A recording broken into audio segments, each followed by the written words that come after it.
ya estamos en la cuarta entrega de estas charlas. Iniciamos con Diego Aramburo, luego estuvo con nosotros César Enríquez, luego la semana pasada tuvimos a Conchi León, y ahora esta semana tenemos a Coral Aguirre, una teatrista argentina nacionalizada mexicana ya desde hace muchos años. Ya tienes más de 20 años en México, ¿no, Coral? 31. 31, exactamente. Ya no soy argentina, soy una sí, mezcla extrañísima, ¿no? Que ayuda sí, y mucho Coral, a ser trashumante, ¿eh? Para la escritura, la transhumancia es fundamental. Uno se encuentra con otros modos, con otras historias, con otros perfiles, con otra cultura y con otro modo de ser. Entonces, comprender al otro desde esta extranjeridad es maravilloso, dificilísimo, ambas cosas, y además ¿no? tienes otra transhumancia, ¿no? Que es del teatro a la literatura, a la música y de regreso, ¿no? Al ensayo, me Al encanta. ensayo. Es cierto, ¿no? Todos estos ensayos que has trabajado, ¿no? Con las cartas entre Borges y Reyes, ¿no? Por ejemplo, esto. Entre Victoria Ocampo y Reyes. Y tengo También. Lenguaje y Deseo, que es un libro que tú no conoces, que es una amante que tuvo Reyes en Argentina, con una historia impresionante de amor y pasión amorosa al tope. Que es difícil imaginarlo en Reyes, ¿no? Además. Sí, él es el que se queda siempre atrás, ella es la que remete con todo. Siempre sucede que Tenía que ser. alguno lleva la exigencia de su estoy aquí, ¿no? Mírame, aquí estoy. Bueno, a mí me gusta mucho conocer para poder dialogar. De modo que vamos a empezar con tonterías que a mí se me han ocurrido. No tengo nada preparado, salvo 2 o 3 cosas que me dijo Mario en un mail muy chistoso que termina, por favor explica papa con papa comida de tonto, por ejemplo. Y me causó mucha gracia eso, me causó mucha... Digo, ¿dónde lo meto? Hace un rato hablaba con mi roomie, decía, ¿dónde meto papa con papa comida de tonto? ¿Cómo les explico? ¿Desde qué perspectiva y desde qué ejemplos? ¿No? Bueno, entonces vamos a empezar a conocernos. También ustedes háganme preguntas a mí, naturalmente. Esto es una conversación. Y a partir de la conversación creamos un nosotros. Para mí el nosotros es fundamental. Yo no puedo ser sin ti y tú no puedes ser sin mí, ¿no? Entonces estos elementos deben estar como básicos en el trabajo escritural que uno hace. Me gustaría que me digan una frase de Shakespeare que les que lleven con ustedes. Yo. ¿Acaso la rosa, si dejara de llamarse rosa, tendría otra fragancia? Ajá. Borges lo Bueno, toma eso. Borges lo toma eso. Exactamente. Otra frase de Shakespeare. Creo que voy a parafrasear, pero me gusta mucho porque me la repito. La vida es un gran teatro, un pobre cómico que se agita y se pavonea 1 hora sobre la escena y luego no se le ve más. ¿Eso lo dice en Macbeth o en el Rey Lear? En los dos tiene ese apunte, pero creo que es en el Rey Lear donde lo aclara más a la idea, ¿no? No me acuerdo. Según yo, era un poco en Hamlet, pero puedo estar equivocada porque no estoy 100% segura. ¿Y no empieza con el sonido y la furia, la frase, en medio de los relámpagos y la luz? Sí, puede ser, digo que... Pues, Creo que empieza con una cosa así, porque es interesante cómo Faulkner toma esa frase de Rey Lear y decide practicarla, ¿no? decide hacer una novela a partir de esa frase de Shakespeare. Entonces crea su obra maestra que se llama El sonido y la furia. Y porque dice, soy un idiota, dice, ¿verdad? Repite esa parte. Soy un idiota. Lo que más recuerdo es ese pedacito de pobre cómico que se agita y se pavonea 1 hora sobre la escena y no se le ve más. Bueno, ajá. Lo que más me marca. Hay una frase entonces que semejante en donde dice, soy como un idiota, ¿no? Como alguien que no tiene sentido o no tiene conciencia, que es visto por alguien o creado por alguien, ¿no? Faulkner hace algo maravilloso, yo siempre me asombro de eso, sobre todo porque lo descubrí yo, ningún maestro me lo dijo, después lo vi en ensayos y demás, que El sonido y la furia está basado en esa frase de Shakespeare y el tipo, el escritor, ¿cómo es? Se desafía a escribir 100 páginas de su novela escritas por un idiota. Las primeras 100 páginas del Sonido y la Furia están relatadas por alguien que, según la sociedad, según su tiempo, según sus circunstancias, es falto, ¿no? Es un tonto. Y sin embargo nos hace comprender la parte medular de la novela, ¿no? A ese punto Shakespeare. ¿Qué otra? A ver tú, Alan, o tú, Víctor ya lo dijo. Bueno, a mí una muy cortita es esta de enséñame a olvidarme de pensar. Ajá. Uh-huh. ¿En qué obra? De Romeo y Julieta. Ajá. Muy bien. ¿Joel? No, Joel ya lo había dicho. Es Víctor el que me falta. Ah, bueno. ¿Quieren saber cuál es la que me gusta a mí? ¿Cuál? Porque no me preguntan. Bien, el diálogo implica esto, saber del otro. Claro. Me ¿Cuál es la atrevo. que le gusta, maestra? ¿Eh? ¿Cuál es la que le gusta a usted? Me atrevo a lo que se atreve un hombre.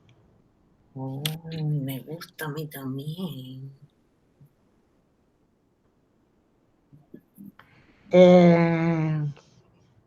Bueno, y hay un montón.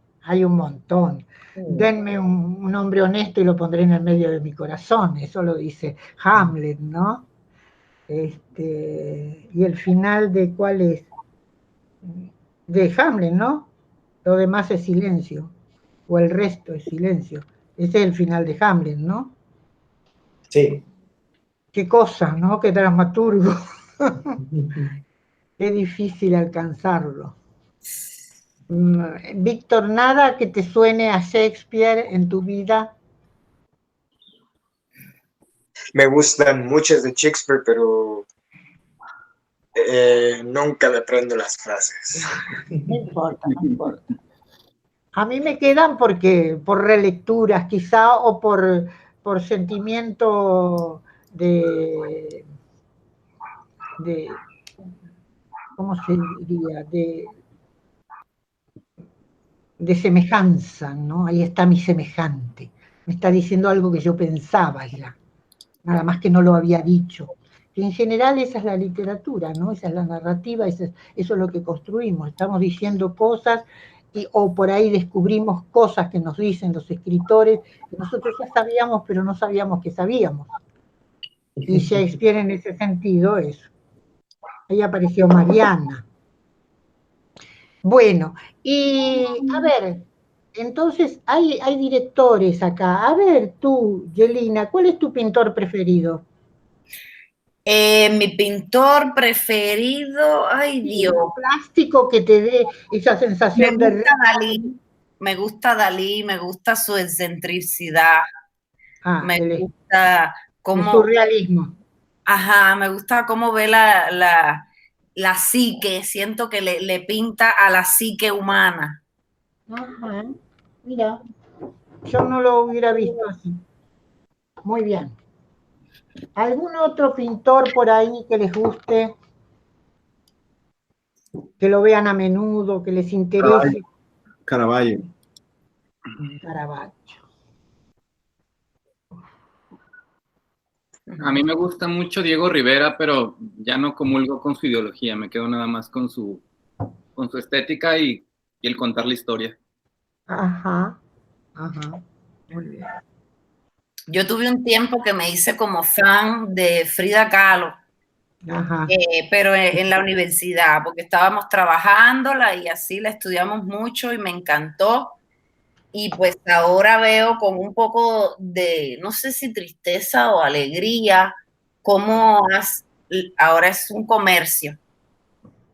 Es Sí. México y es Frida Yo la Kahlo. abandoné por eso, la abandoné porque se había vuelto un producto comercial, de consumirse, ¿no? Uh-huh. Yo la amaba antes, yo todavía la amo, pero ya no lo digo. Bueno, muy bien, muy bien. Víctor. Cámbiala por Remedios Varo ahora. ¿Cómo? Que la cambien por Remedios Varo. Yo prefiero Remedios Varo. Sí, mucho. Muchísimo. De Chirico, Kandinsky. Kandinsky. Caso. Klee. Paul Klee es muy... Fíjate que yo últimamente sí, es muy importante. miro. Para los que escribimos, la pintura es muy importante, porque realiza y dice cosas que nosotros debiéramos poder alcanzar a hacerlo quizá de manera más profunda y más breve, más condensada, como es la pintura, ¿no? Bien, muy bien, muy bien. Vamos bien. Perdón que te interrumpo un momento, pero es que ahorita con lo que estabas diciendo, me acordé de que hay una frase que dice así, Roberto Cosa, no me acuerdo si en Gepetto, o creo que en Gepetto, ¿no? O sea, que el maestro está en Gepetto, dice algo, es una frase sobre la pintura y el poema es como la forma más pura del arte, una cosa así. Sí, es cierto, lo dice en Gepetto, porque está hablando con su alumno, con el maestro, sí. Ajá. Sí, por eso para mí la pintura es fundamental en la vida de los que escribimos, de los que narramos, de los que nos ocupamos de la palabra, porque como dice Cortázar, no hay que deshacerse de las palabras, hay que sacárselas de encima como si fueran moscas, dice Julio Cortázar. Y eso es muy difícil para nosotros, porque pareciera que queremos que la palabra contenga todo, y no es la palabra la que contiene, es la omisión, ¿no?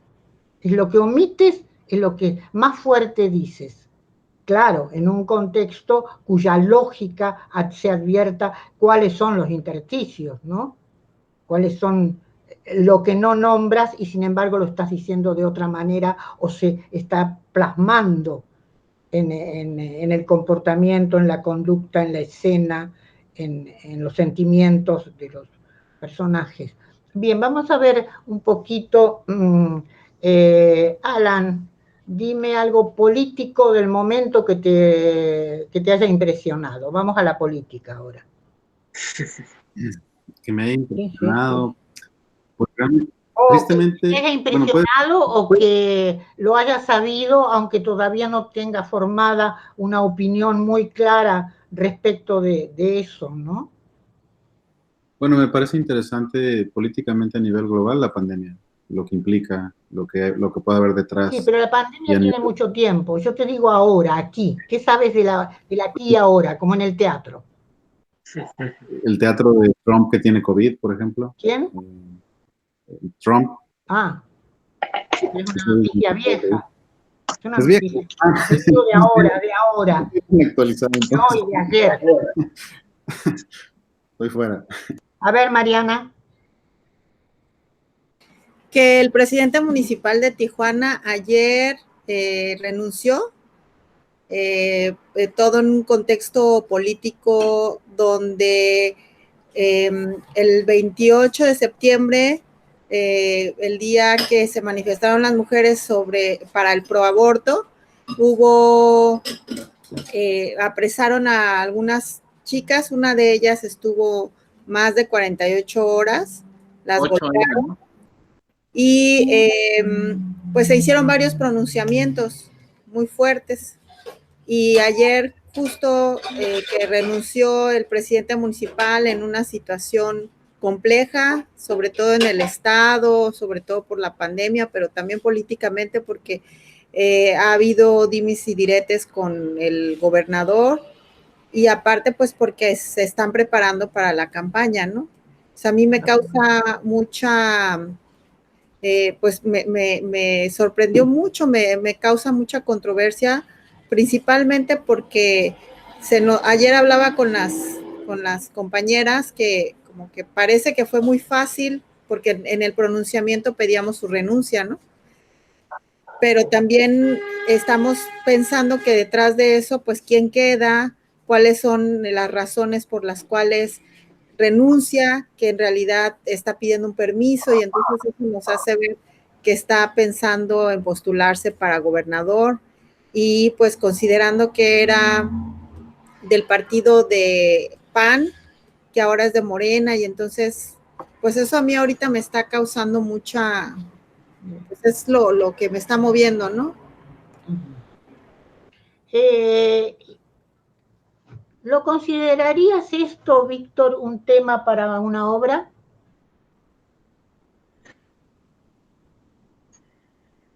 Pues por sí solo, no, pero definitivamente da para poder construir todo un discurso alrededor de, pues eso, ¿no? Las líneas políticas que se mueven al interior y como dice Mariana, no sabemos exactamente cuáles son los porqués de la decisión, pero pues sí, todo apunta a que va más allá de simplemente renunciar, porque como dices, se avecinan ya nuevas elecciones y él es uno de los posibles candidatos.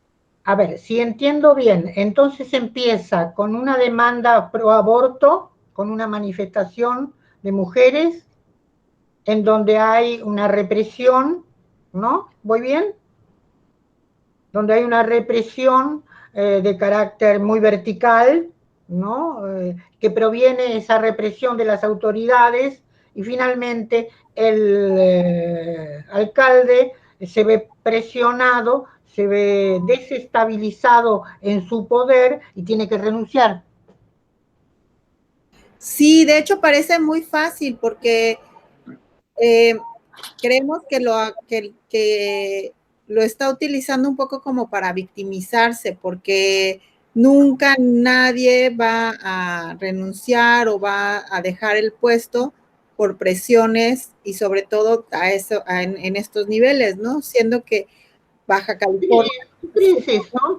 Que las autoridades no se ven presionadas a renunciar en determinados momentos.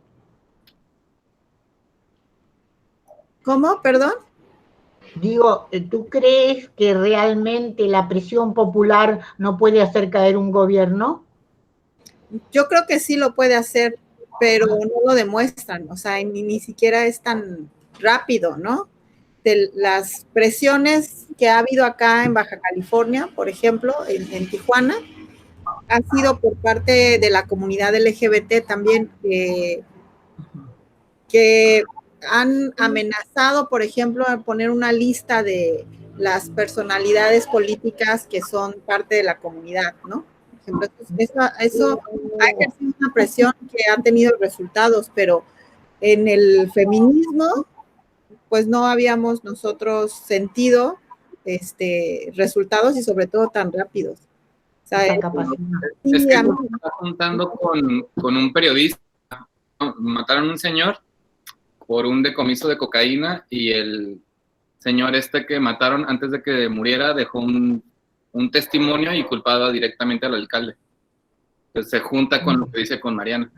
Entonces tenemos, por ejemplo, si tuviéramos que tratar ese tema, tendríamos que tratar cómo. Me interesa lo que dice Víctor, ¿no?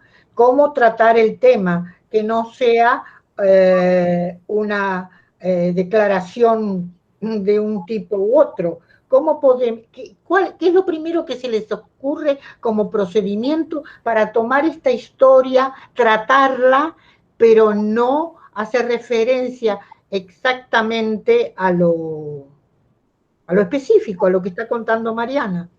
A ver.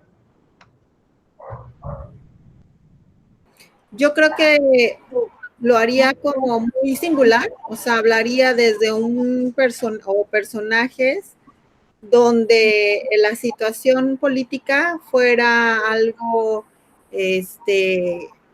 sugerido, ¿no? O sea, A ver, otras ideas. A ver, Víctor, tú tienes este material. ¿Qué haces? Tienes que escribir una obra que plantee la cuestión del feminismo, es decir, la autonomía de la mujer por un lado, la presión popular por el otro, las debilidades del gobierno por el otro, y sus entramados con vaya a saber qué porquerías, como el narcotráfico. Piensen. Yo tampoco tengo respuesta. Estamos trabajando, ¿no? Estamos viendo cómo podemos convertir un material sumamente político en algo que no esté dando ningún mensaje y que entienda las características y la humanidad de cada personaje. Eso sería el Yo creo que se me ocurre un monólogo de una señora que está hablando con su esposo, pero pues es un monólogo, el hombre nunca le contesta. Sí, al estilo de antes del desayuno, de O'Neill. Ajá, entonces, que ella, pues hablando con el esposo, pues le empieza a comentarle que a una amiga le pega a su esposo, que la otra, pues yo pienso contarle diferentes historias y empezar como desde ahí, empezar a dar el punto de vista de ella y pues no sé. Alan se me fue. Ay, Alan se fue. Ahí está, Alan. Ahí está. Pero tienes 15 actores. Y tienes que 15, 10, 12, 14, 15. Tienes un grupo de gente y quieren tratar ese tema y necesitas realmente interesarlos a todos.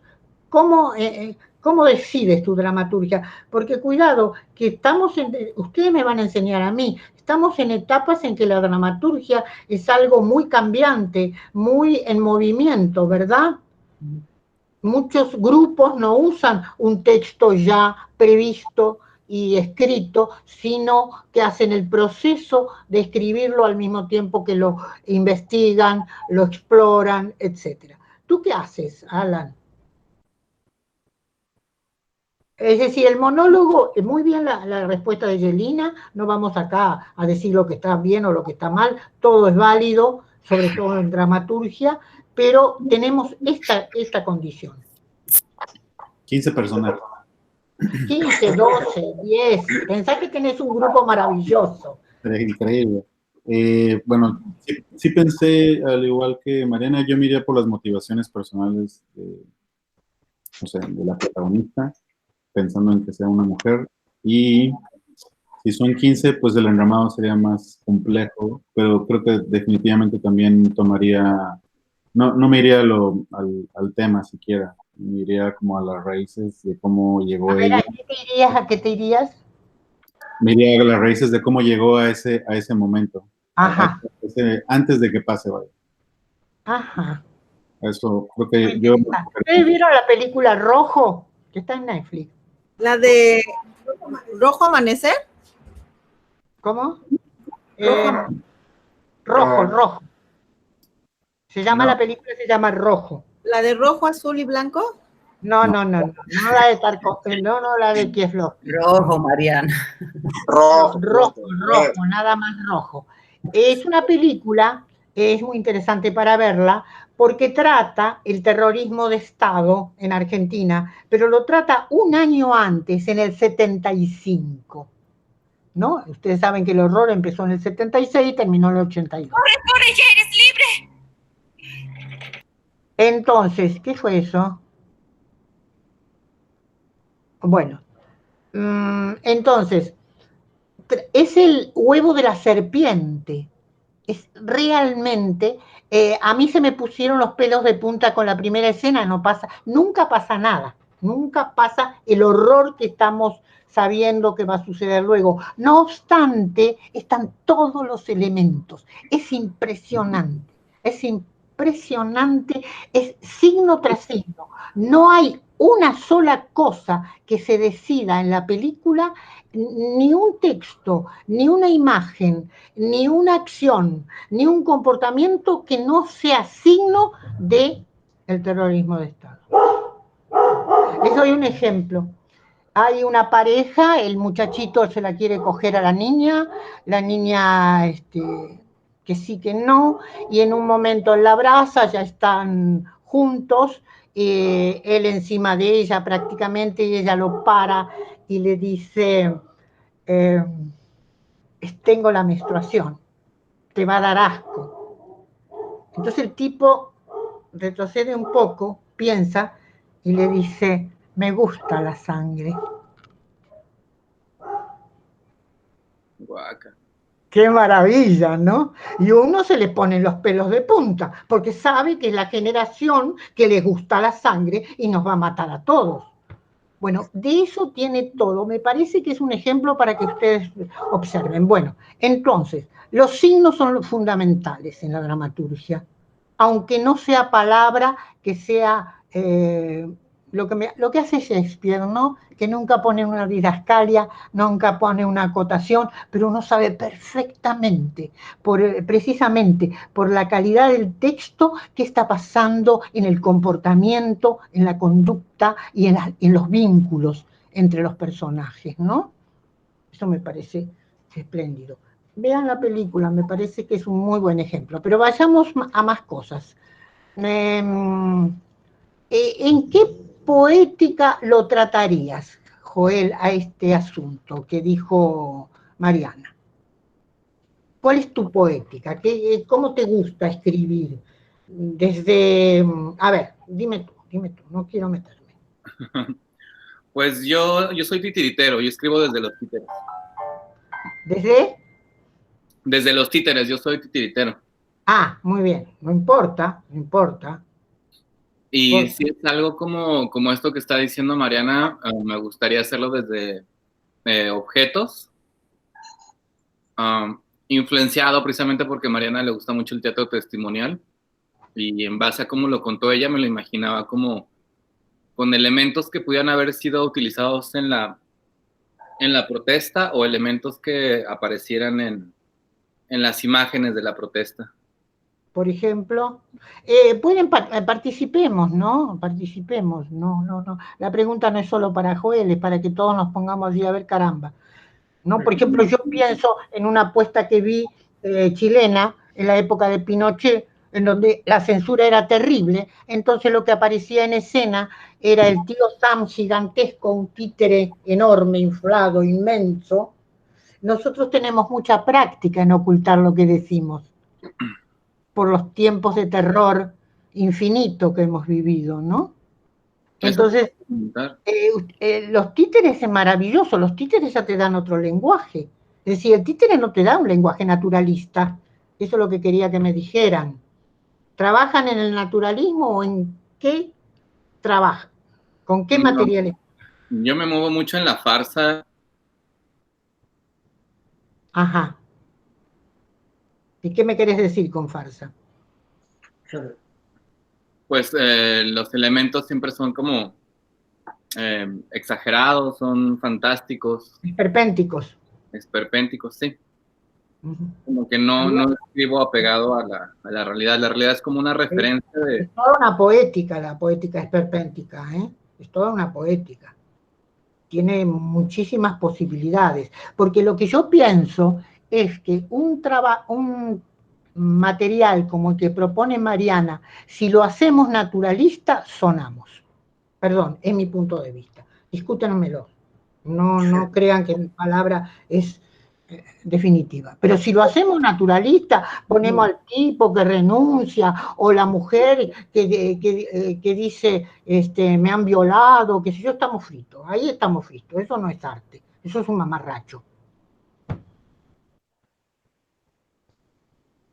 Entonces,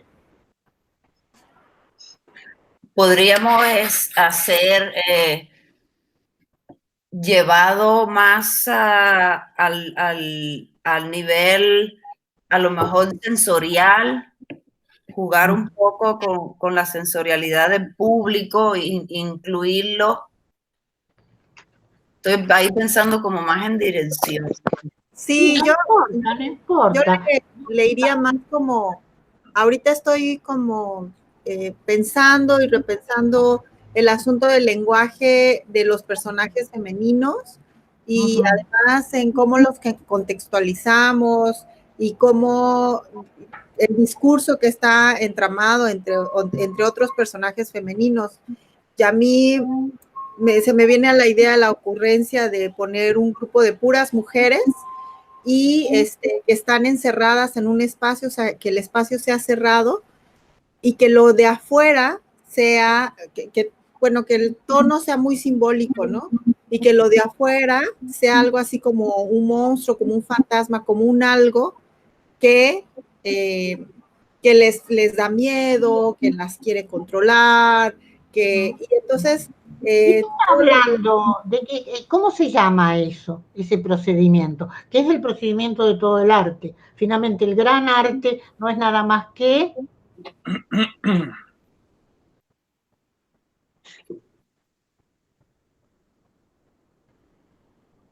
¿Qué está haciendo, Mariana?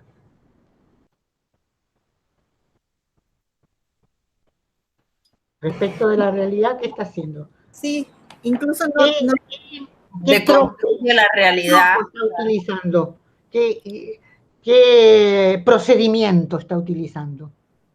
Creo yo que está deconstruyendo la realidad y llevándola a un lenguaje teatral. Ay, no sé. Metáfora. La metáfora, ahí está.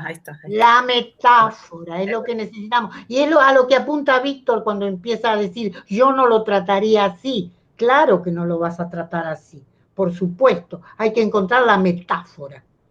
Como Rojo, que encuentra la metáfora en un tipo que es un abogado que es espantoso. Bueno, no les cuento más. En fin, eso me parece que debemos tenerlo siempre presente, ¿no? Cómo encontrar los elementos estéticos que me permitan hacer de la forma el fondo, que es fundamental para mí, ¿no? Es decir, eso de forma por un lado y fondo por el otro ya sabemos que no existe. Bueno, entonces es una misma cosa. ¿La obra de arte qué es fundamentalmente? ¿Lo que digo o cómo lo digo? El cómo lo digo, es un ¿Cómo lo digo? Claro, por supuesto. Y acá está el maestro, si no. La obra de arte, ¿cómo? Es que eso lo vimos el semestre pasado en la maestría de qué es el arte. Digo, acá está el maestro, si no, me quita bueno. ¿Cómo lo digo? Ese es el problema. Encontrar la forma que me permita decir. Entonces ahí está todo junto, ¿no? La forma que me permita decir lo que quiero decir. Y esto es muy difícil, yo lo sé, pero bueno, por ahí vamos. Entonces, son elementos para tener en cuenta. ¿Algún comentario, algo que quieran agregar? Porque yo estoy muy loca, ¿no? Conmigo no van a encontrar orden ni un ejercicio, digamos, reflexivo, sino más que reflexivo, orgánico, ¿no? Yo quisiera que ahondara un poquito más, por favor, en esta parte que usted dijo, esta frase que me gustó, dice, no es la palabra lo que contiene, es la omisión, lo que no nombra y se plasma en la conducta de los personajes. Claro, la omisión. Imagínate, el escenario o lo que tú imaginas está lleno de luz y de colores. Que yo diga qué hermoso día es una idiotez. ¿No? Es una tontería el ejemplo, pero quiero decir, a eso me refiero. ¿Cómo omito? ¿Y cómo contrasto? porque el contraste es el ritmo, ya sabemos, contraste es ritmo, pero el contraste es lo que me da el punto de amarre de la obra. Diría el corazón de la obra para mí está en contraste. Ya lo escuchaste, Mario, lo vas a escuchar por milésima vez, pero voy a poner un ejemplo que es el que pongo porque es el que me emociona a mí. Hay montones de ejemplos. Quizá sería bueno que cada uno pensara en su ejemplo. En la película El regreso de Ulises de Angelopoulos. Es Sarajevo, es la época de la destrucción de esa ciudad, es el horror. Están los francotiradores matando gente desde lugares que no sabemos, la gente cae en la plaza, cae en la calle, se ven los perros amputados, incluso le falta una pata. Es horror, horror, horror, ¿no? Es Sarajevo tomando el corazón de la guerra con una crueldad infinita. Y en ese paisaje y con esa crueldad que plantea el griego, el Angelopoulos, ese que es maravilloso, hay un momento como una pausa, ¿no? Que es cuando los francotiradores, creo que es el domingo, tal vez estoy inventando, porque yo también invento a medida que recuerdo, porque la memoria es una gran inventora, ustedes sabrán eso. Sí. Bueno, entonces, es día domingo.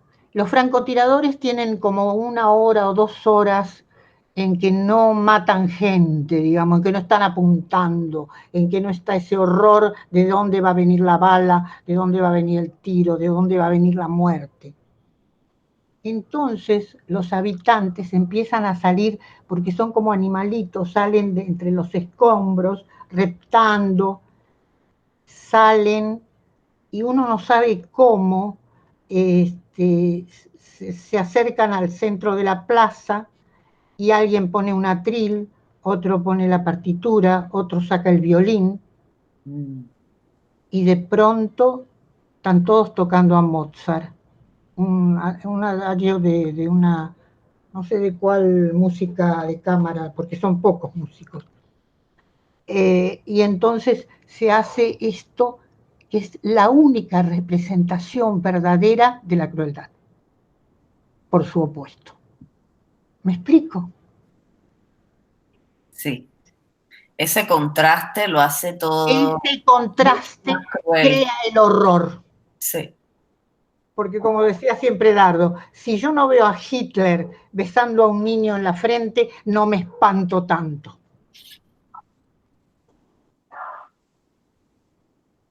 Entonces, eso tiene que estar en ustedes así aprendido, en su dramaturgia, en su texto, en su puesta, en lo que sea. Ese contraste es lo único que va a permitir el entendimiento. Y es una omisión.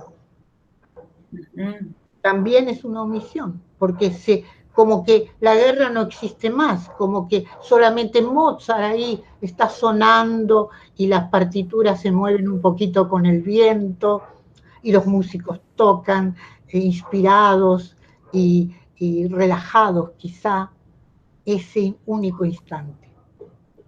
Eso es el contraste.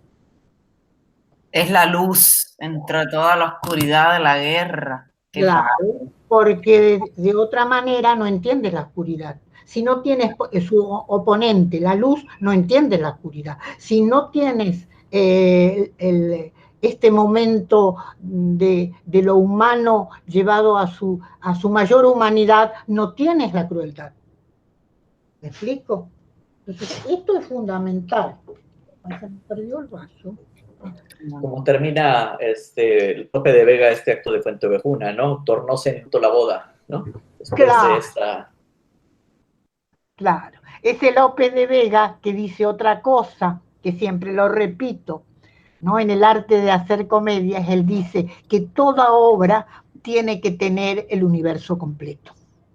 Y el universo completo es esto, ¿no?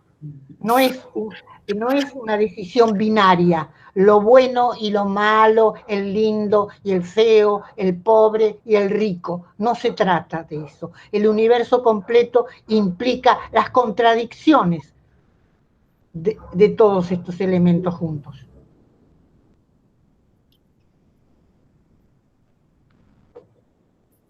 Entonces Como me todo- parece que... Como sus monstruos coacutémicos que dice, ¿no? ¿Cómo qué? Los monstruos coacutémicos que dice, o sea, estos monstruos híbridos, ¿no? Donde se mezcla lo bello y lo terrible, ¿no? Claro, claro, claro. Como un cuadro de Remedios Varo. Bueno. Entonces creo que la omisión es algo que debemos practicar permanentemente. Yo creo que el escritor, más que escribir, tiene que tachar. Qué bueno. Por lo menos en mi técnica, ¿no? Yo me largo unos chorizos impresionantes y después empiezo, eso no va, eso no va, eso está repetido, eso es reiterado, eso está dicho de otro modo, por la conducta del tal personaje. ¿Por qué lo voy a decir si el personaje tiene esa conducta? ¿Por qué voy a decir está siendo cruel? O tú no me entiendes, esas pavadas naturalistas que me ponen los pelos de punta.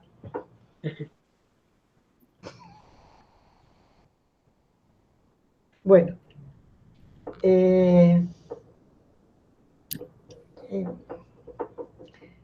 pregunten ustedes también. Esto de la omisión es fundamental, es uno de los elementos de la estética. Estamos trabajando sobre los puntos claves de la estética, que los dice Italo Calvino en la conferencia que leímos con Mario hace muchos años, la precisión, que no haya ruido, que sea exactamente lo que tiene que decirse o hacerse, ninguna otra cosa. Y se omite todo ese, diría, esa basura del naturalismo, ¿no? Que lleva a que todo tenga una linealidad o una causa y un efecto. La contingencia, por ejemplo, es fundamental meter la contingencia, porque la contingencia está en nuestras propias vidas. No es que yo estoy acá muy bien y después voy a seguir muy bien y no va a pasar nada. Siempre va a aparecer algo que te molesta, que me molesta, que me perturba, que lo perturba al personaje o que lo modifica, ¿no? También este asunto del personaje. ¿De quién hay? Entonces estábamos diciendo la omisión, la resistencia, que es la oposición, resistir, resistir diríamos fácilmente, ¿no? Resistir al melodrama, resistir a la lágrima, resistir a lo que me duele con su opuesto, con una sonrisa. En la escritura esto se modifica, estoy pensando teatralmente, también es cierto, pero también se practica, ¿no? Se hace, se realiza. En la escritura, ya muy borgianamente diría, yo lamentablemente tuve un maestro que era ayudante de Borges, así que imagínense todo lo que nos prohibió. Nos prohibió los adjetivos. Oh, ¿cómo será? Los adjetivos no sirven, chicos. Los adjetivos adjetivan y entonces solo repiten lo que está procediendo en la misma trama, en el mismo drama. Lo que vale son los sustantivos. No es, este tipo es feo. No, no, no, sacá el feo. Hacelo feo. ¿No? Esta mujer es buena, sacá el buena, por favor. Vamos a ver cómo es buena. Porque seguramente que su bondad es diferente de la bondad de otro. ¿No? Bueno, eso es, dijimos, omisión, resistencia u oposición, dijimos contraste. El contraste tiene que ver con el ritmo. Yo soy muy musical.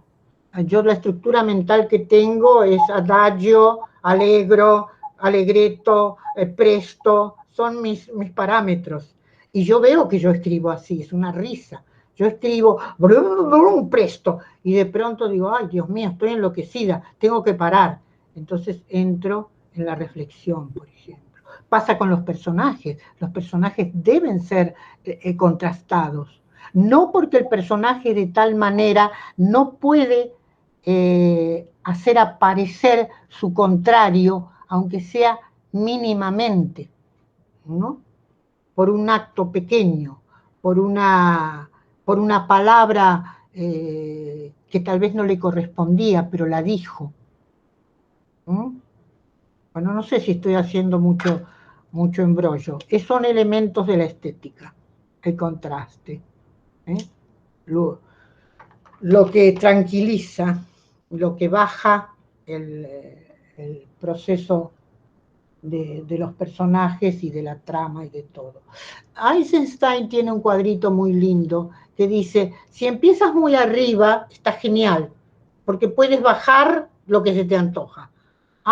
Pero el siguiente momento, digamos, intenso, tendrá que ser mayor que el primero. ¿No? Entonces puedes bajar todavía más, porque si fuiste más arriba, podés tranquilizarte mucho más. En la escritura estoy hablando. Y así sucesivamente. Es una cadena de opuestos que las podemos dibujar inclusive. Que eso es el contraste. Y después está lo que decía recién, el contraimpulso, ¿no? El personaje que dice pendejo y dice, ay, me acuerdo de mi mamá cuando era niño. Estoy diciendo cualquier cosa, pero vale, ¿no? Vale para la escritura. Porque un personaje no es una sola pieza, es una multifacética producción de rostros como los nuestros. Exactamente igual que los nuestros. De hecho, nosotros mismos que creamos nuestros personajes no los conocemos del todo. Habría que abordarlos y descubrirlos más todavía, si es posible. Ese es el contraimpulso. Nada es definitivo. Hay algo que me da vuelta, que me hace un giro, ¿no?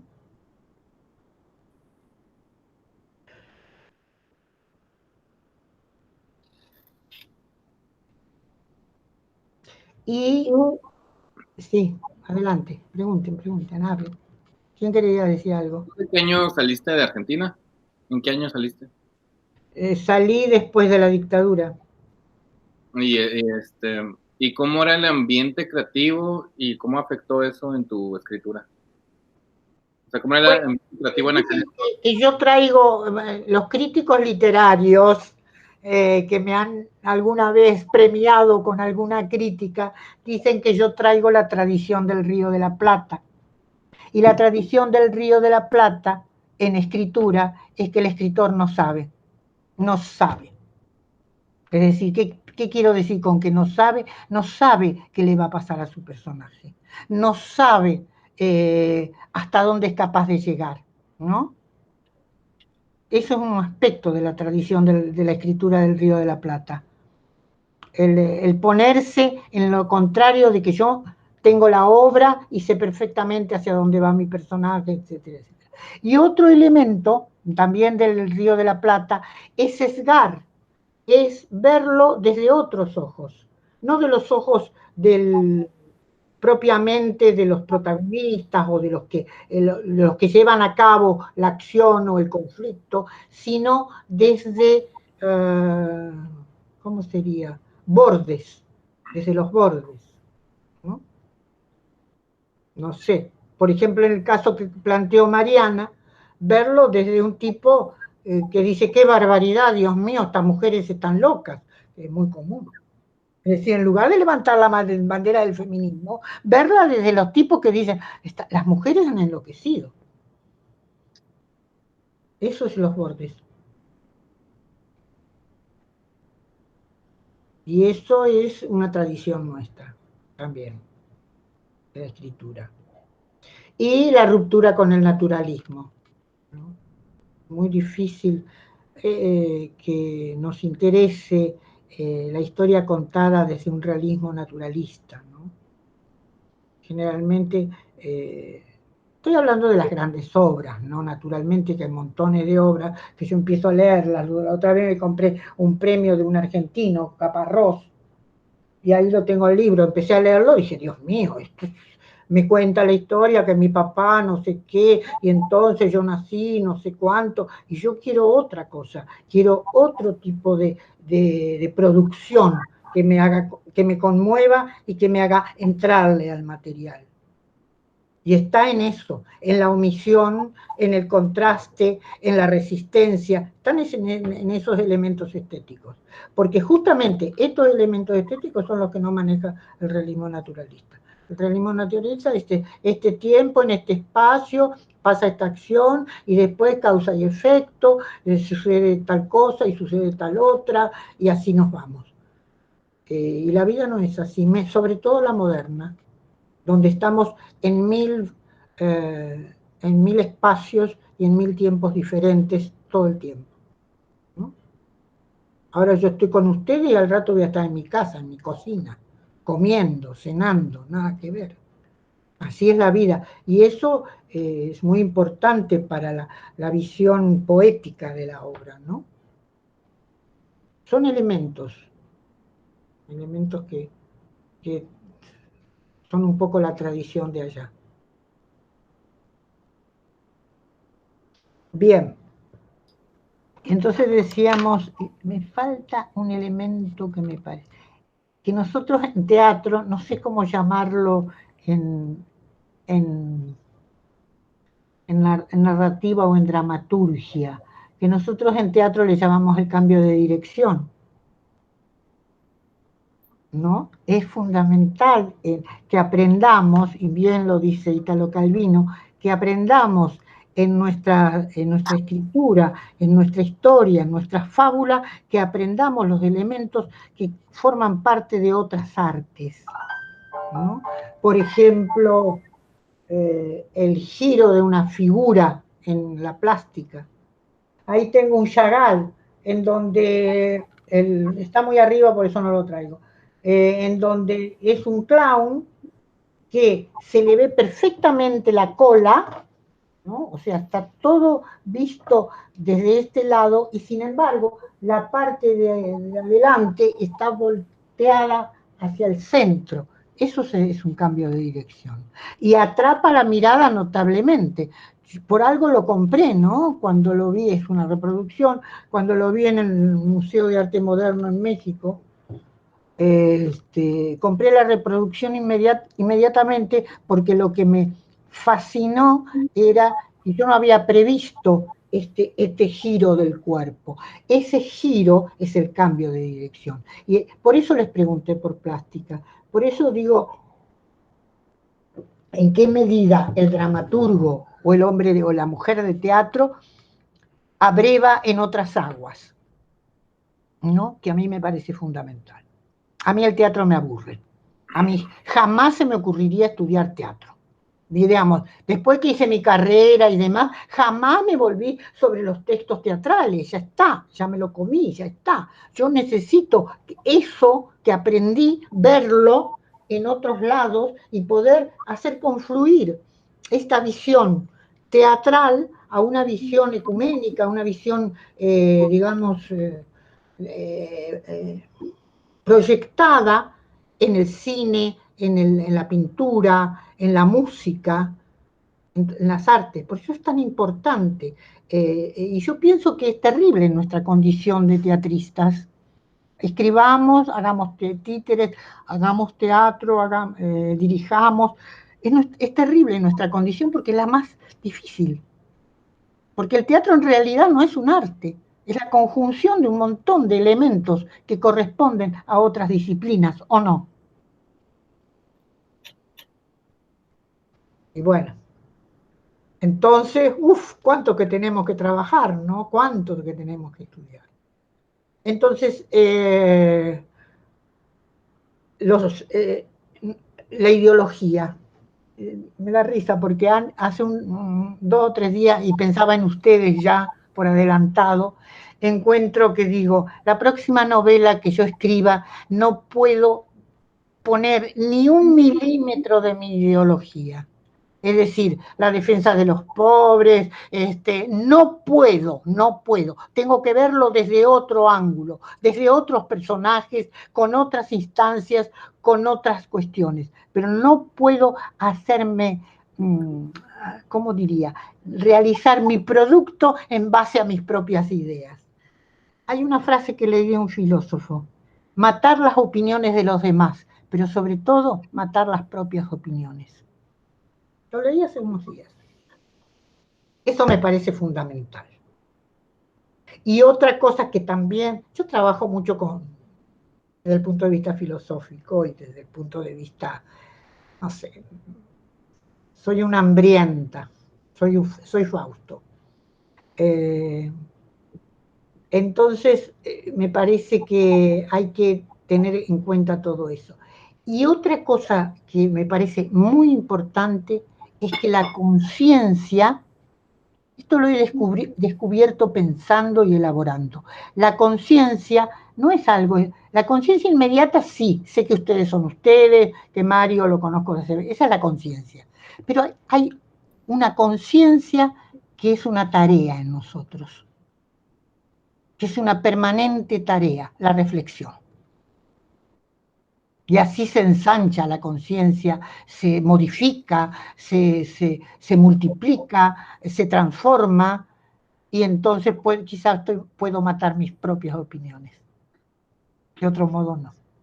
De otro modo estoy aferrado a lo que yo ya sé, en lo que yo creo. Y eso es terrible. Eso achica mucho el campo de la escritura. Bueno, soy muy radical.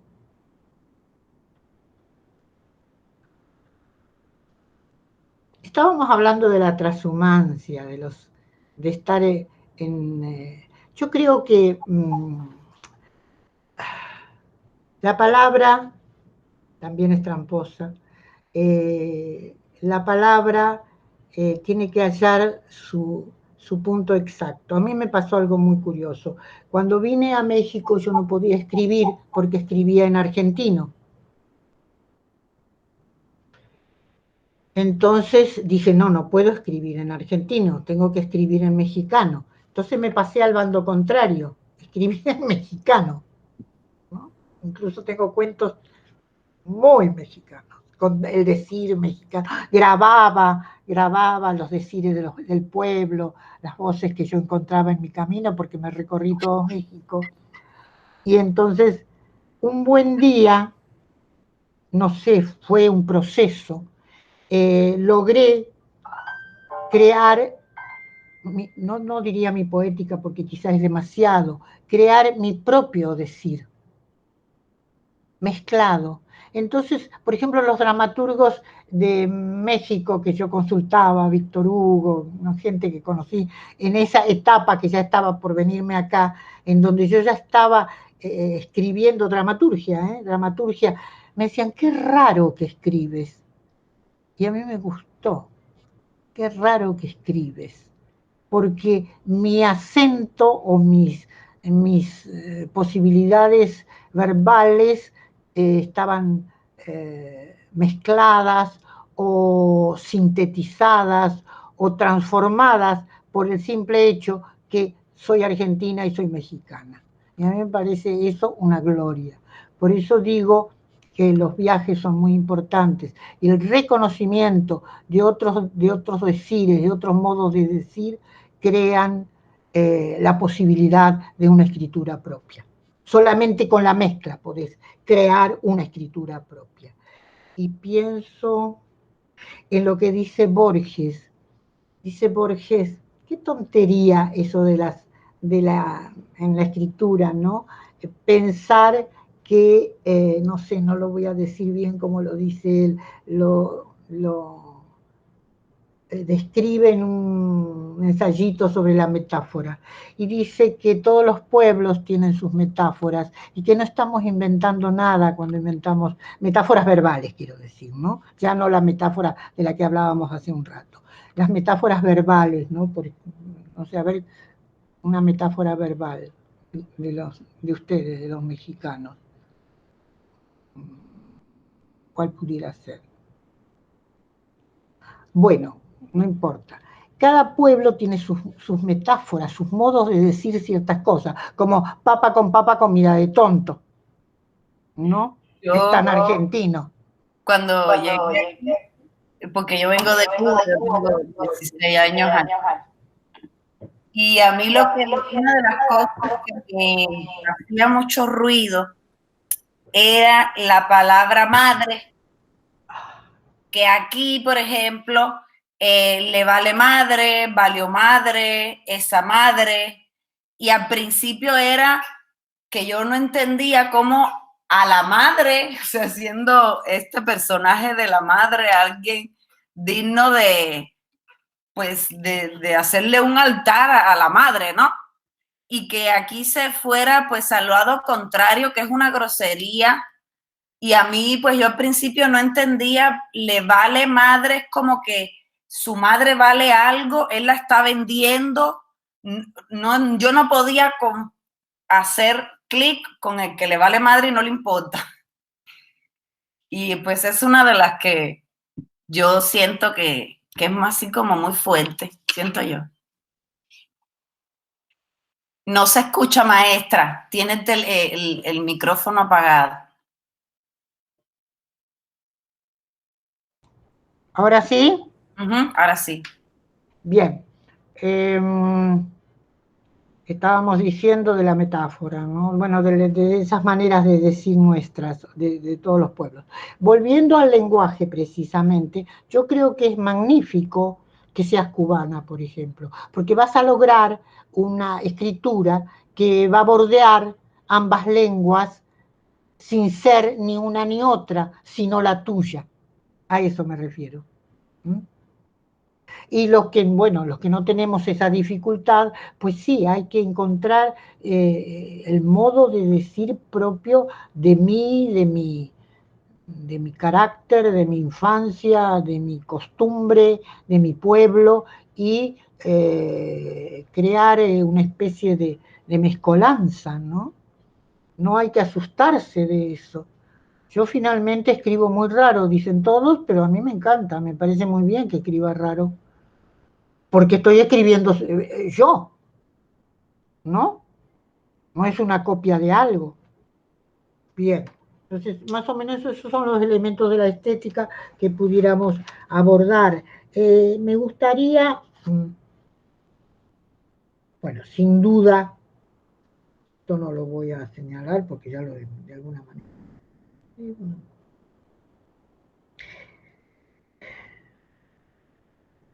Bien, la creación del personaje.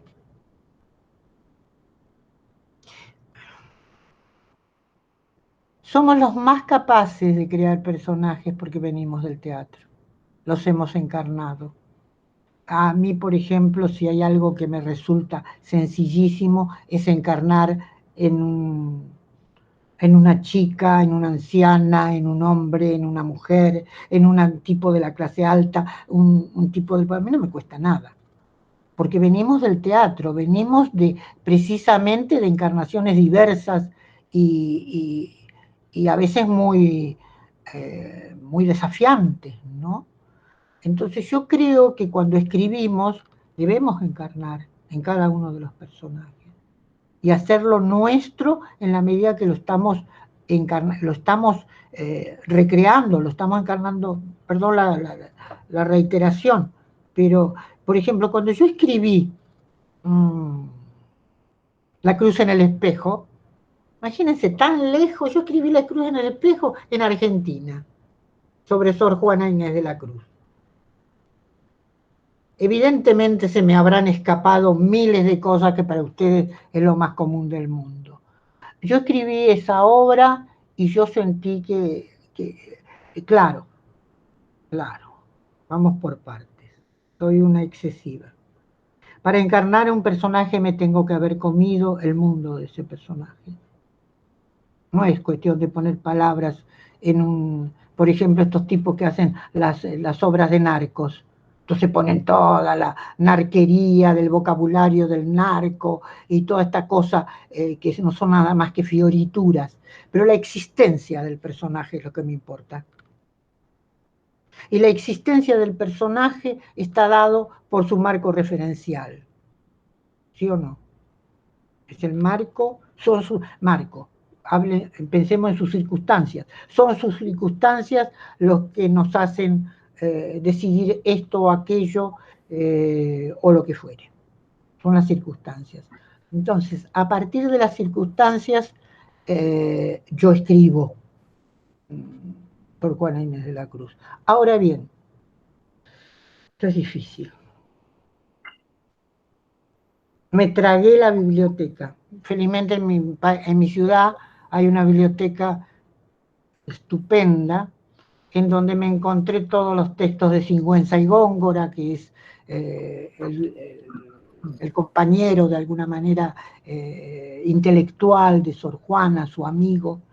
Me tragué todo lo de la iglesia, todas las luchas del pueblo en esos tiempos, el hambre que sufrieron, la peste, todo me lo tragué un mes. Un mes entero trabajando en la biblioteca de la 1 de la tarde a las 9 de la noche, y luego sabía que tenía que escribir, pero tenía que llegar hasta acá. Yo digo que yo me pongo a escribir cuando estoy tan cubierta de todos los materiales de mi trabajo que ya los tengo que vomitar si no me los pongo a escribir, ¿no? Es una exigencia muy fuerte lo que estoy diciendo. Realmente entregar la vida en el proceso de creación. Entonces, yo me tragué eso y me puse a escribir. Pero, para encarnar tenemos que encontrar, para comprender al personaje, para hacerlo vivir, tenemos que encontrar aquello que sea semejante a mí, aunque sea un hilito tenue, aunque sea qué sé yo, una tela de araña, ¿no? Porque si no, es que igual que en el teatro, ¿cómo va a ser Hamlet? Y bueno, vas a encontrar algo que te sacuda y desde ahí partir para lo que fuere, el asesinato, la venganza o simplemente la ignorancia de lo que está pasando. ¿Qué es lo que está pasando? No entiendo nada, ¿no? Ese punto. Yo lo encontré bien con Sor Juana y entonces la encarné. Ella dice en las cartas tenagóricas o en algunos momentos que su nombre está prohibido o que a ella la reducen al silencio, bueno, toda una serie de cosas. Yo me tomé de ahí. Hay una frase del texto que imito a Sor Juana, pero que la digo yo. En América, algo así como, en América me sospechan, ¿no? En América soy una sospechosa, porque ella era muy bien recibida en España y era muy agasajada en España con sus escritos, pero no acá en México, no en América. Entonces ella dice, en América soy sospechosa, una cosa así. Más linda la frase. Yo me agarré de eso, porque yo en Bahía Blanca y en Argentina era una sospechosa. Entonces, imagínense la Sor Juana que me creé. ¿Sospechosa de qué, maestra? Bueno, yo fui perseguida política. Y estuve en la cárcel. Es bueno tener experiencias, por más dolorosas que sean. Entonces, yo escribo en el 70. Bueno, yo escribo Sor Juana antes de caer en la cárcel. A ver, ¿cuándo la escribí? En el 77. El premio lo recibí en el 78, en el 77. Sí. Fíjense, ahora me doy cuenta. ¿Será así o estoy...? A ver, la dictadura empieza en el 73. No, termina en el 73. No, lo escribí en Libertad. La escribí en Libertad, creo. De todas maneras, ahí estaba, ¿no? Ahí estaba mi universo de perseguida. Punto. No es la misma historia, para nada. Pero yo podía agarrarme de ahí para hablar desde Sor Juana, para decirla a Sor Juana. Porque la palabra que ustedes inventan y la ponen porque queda bien o porque tengo que terminar esa frase, esa palabra no sirve. Escribir es un acto poderosísimo de despojamiento. Es un acto poderosísimo de ir a la entraña de uno y hacerse doler hasta alcanzar la exactitud del sentimiento y de la acción que está realizando el personaje.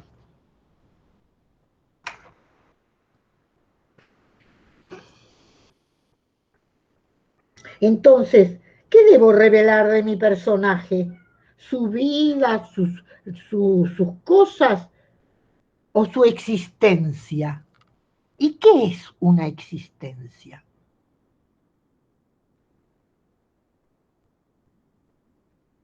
Es todo lo que terminamos de decir, eso es una existencia. ¿Mm? Alguien que se siente perseguido, alguien que está debilitado, alguien que no obstante quiere escribir, por ejemplo, y mil cosas más así, ¿no? Es decir, llegar a los bordes, a los límites. Y la existencia no son datos, ni es que yo tengo muy claro que mi personaje nació no sé dónde, se crió con no sé quién. Esos son, decía Héctor Mendoza, la imaginación ociosa. Héctor Mendoza siempre decía, la imaginación ociosa. Cuando pones toda una serie de datos, ¿y para qué te sirven esos datos? Si en una circunstancia específica, ahí encontrás el personaje. En una circunstancia específica, no en la suma de su biografía.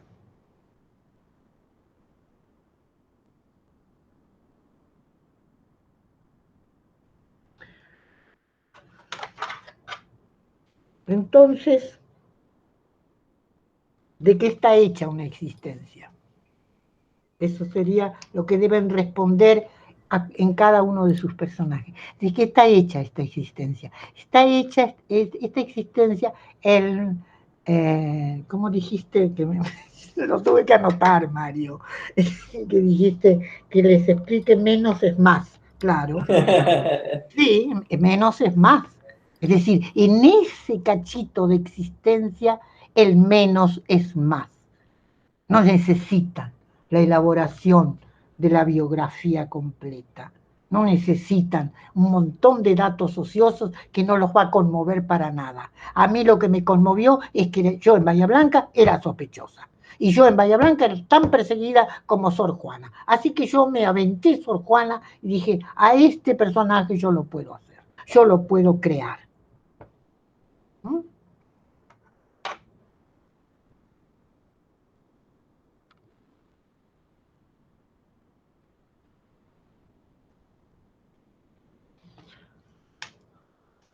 Bueno, yo ahora quisiera que hablaran ustedes, ya hablé un montón yo, ya dije ya hice casi un vómito de todas mis experiencias y mi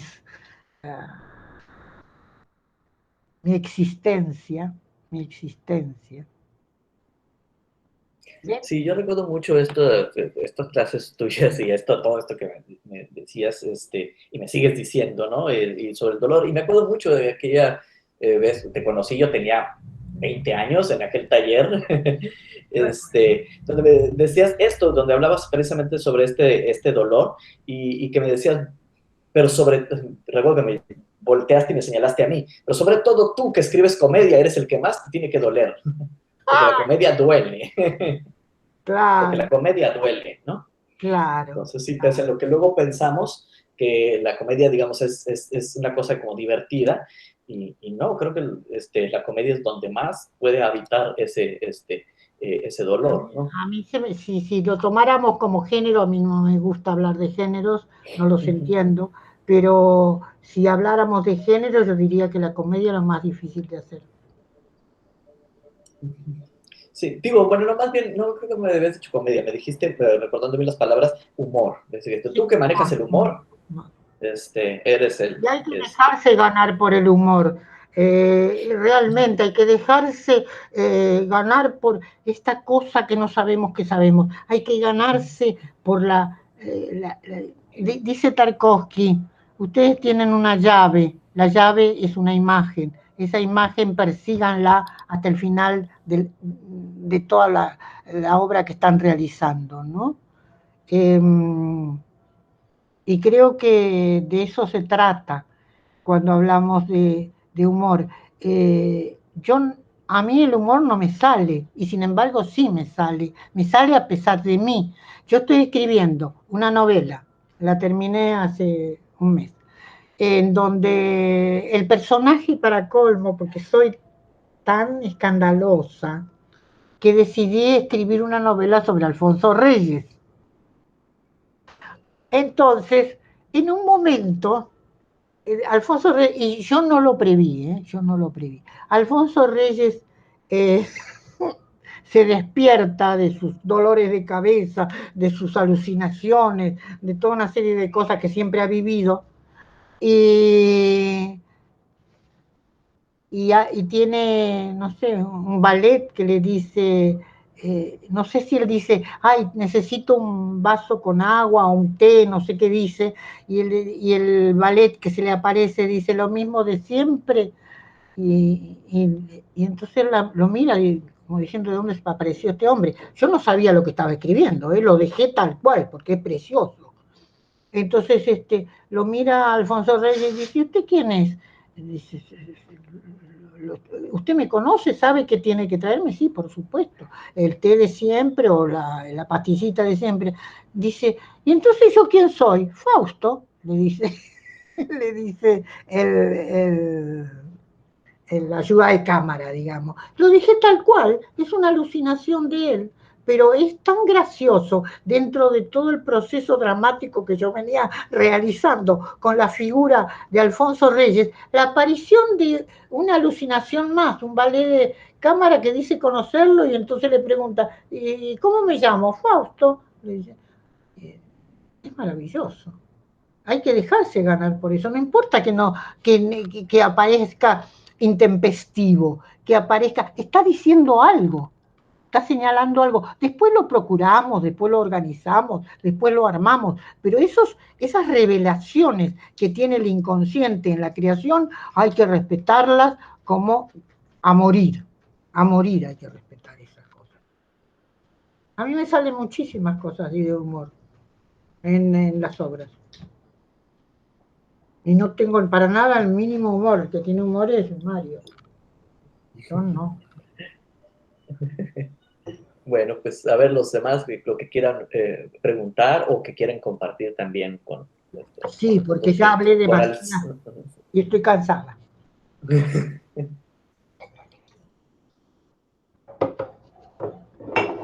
Ojalá que haya servido de algo esta extraña conversación. Pues yo le quiero agradecer y como tenemos este punto en común que pues nos adaptamos a otra cultura, pues yo me agarré toda la conferencia para mí sola, como que es para mí. Anoté casi cada cosa que dijo, a mí sí me gusta, yo también soy de, pues, no tan joven como mis compañeros. Y pues le quiero agradecer muchísimo y me quedo con dos cosas que me sonaron mucho y dije, ¡ay, qué genial! Todo está genial, pero me quedé con la frase de qué está hecha esta existencia, porque para mí el construir un personaje es como lo que más me preocupa. Lo que más me preocupa es que el personaje sea, pues que tenga estas aristas, ¿no? Que sé que tiene un personaje como una persona que lo descubrí con la actuación.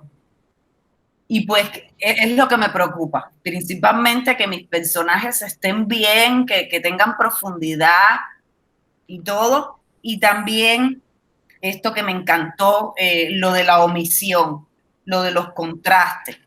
Me llevo esas tres cosas como así como un preciado tesoro de ahorita. Muchas gracias. Gracias a ti por la paciencia. Bueno, preguntas. No tienen que aplaudirme porque no me resulta. Tienen que cuestionarme en todo caso, ¿no? O señalar cosas que ustedes piensan y que pudieran agregar al material que hemos tratado así someramente. Gracias, Celina.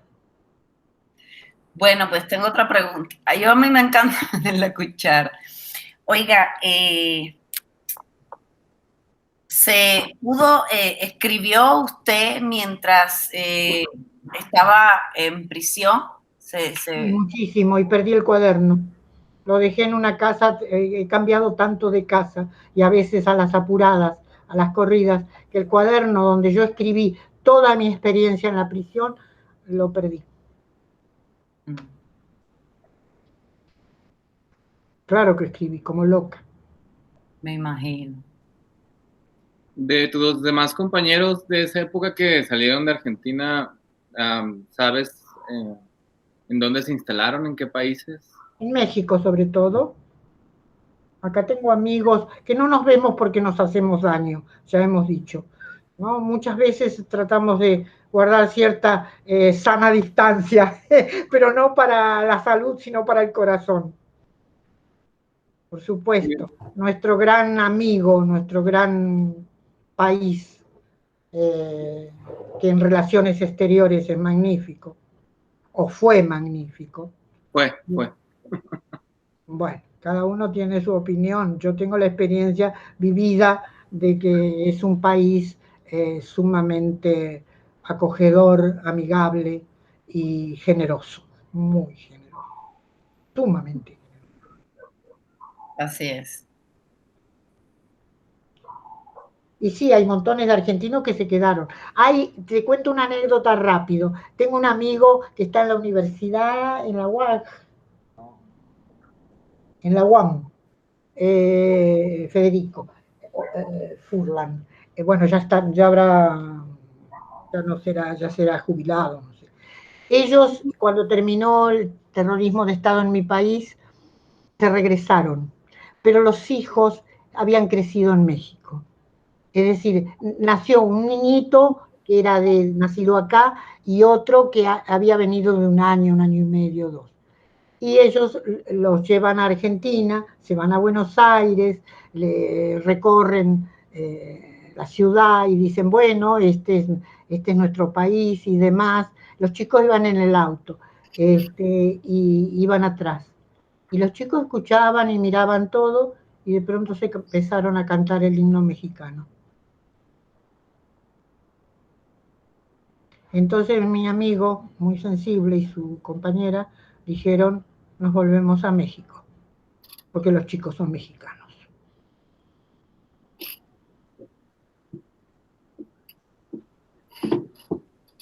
Sí, de uno de mis maestros argentino, Carlos Converso. Ah, Carlos, lo conocí, sí.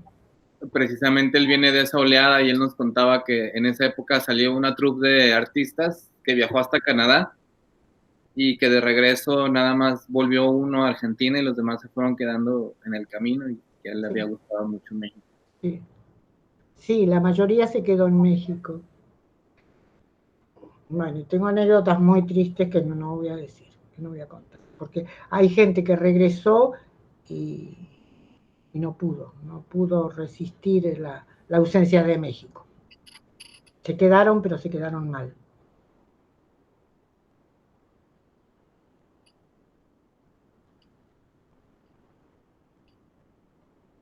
A ver, más de la dramaturgia, del hecho teatral, del compromiso que es escribir, la responsabilidad ética que tenemos cuando agarramos el ordenador o el cuaderno y nos ponemos a escribir. ahí hay una responsabilidad ética. Yo quisiera hacerle una pregunta, maestra. Adelante. Pues a mí me gustaría un poco como hacer una pregunta provocadora. Estoy como, como hace ratito lo vio muy, pues reflexionando acerca del género, ¿no? Del género y cómo es que la dramaturgia de autoras mujeres no tiene tanto auge, digamos, son más los dramaturgos varones.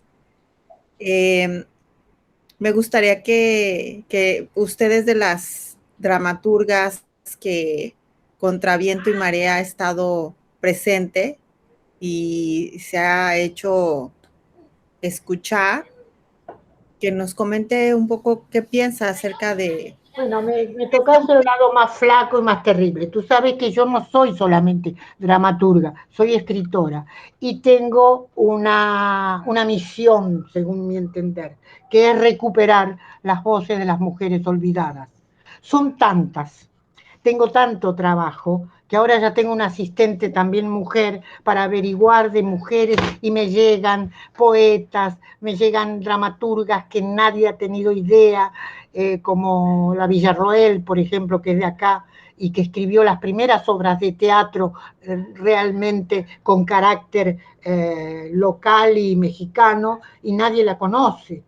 Y hay montones, montones. Entonces sí, me tocas mi lado flaco. Es el sistema patriarcal, ahí no predomina la mujer. Estamos en un momento en que todas las autoridades, yo lo advierto, están diciendo vamos a poner mujeres, vamos a elegir mujeres, pero tampoco se trata de eso. Se trata de recuperar una memoria, a mi modo de ver. Se trata de realizar una especie de, no de investigación como la que estoy haciendo yo, pero al menos de saber de dónde vengo como escritora, como dramaturga, quiénes me antecedieron. Mira, en Argentina está muy fuerte esto. Yo estuve en un encuentro de escritoras en Costa Rica hace unos años y realmente me sentí lastimada. Creo que desde ahí empecé a portarme mejor en el trabajo investigativo. Y entonces una argentina, dramaturga o escritora, me dice, vos sos de Bahía Blanca, ¿y qué has escrito de Amalia Jamilis? Amalia Jamilis es una escritora bahiense que nadie la conoce y es cuentista considerada de culto, está en todas las antologías de cuentos de Hispanoamérica, digamos, no la conoce nadie, no la conoce nadie. Y así te pudiera citar montones de cosas semejantes. Somos las mujeres las que estamos haciendo ese trabajo y somos las mujeres las que tenemos que hacerlo. Perdón, es nuestra tarea.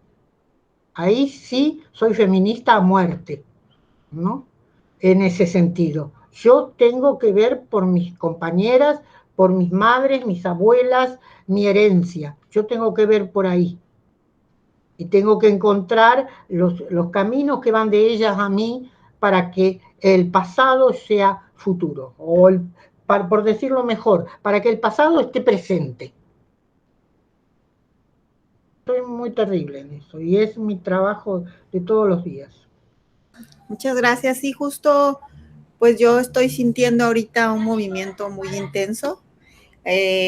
Apenas pasó el 5º Congreso Nacional de Teatro y me llamaron a trabajar en un laboratorio sobre mujeres que hacemos teatro, pero también tenemos hijos, y entonces estamos maternando y empezamos a hablar de este asunto de la crianza y de los espacios del teatro y cómo es violentado, pero también es doloroso, pero también es necesario, y también cómo abrimos la palabra maternar, que es el cuidado que se tiene cuando los grupos de teatro, por ejemplo, cómo nos maternamos o cómo vamos creciendo en estas etapas de mujer, ¿no? Me parece que estamos como en un momento muy interesante de hablar de lo que está pasando, que no se hablaba, pues, ¿no? Muchas gracias, maestra, yo la admiro un montón también y espero se acuerde de mí. Yo la conocí en Monterrey, en una festival de la joven dramaturgia. Mira. Sí, por ahí tengo un libro de usted que me autografió. Mira.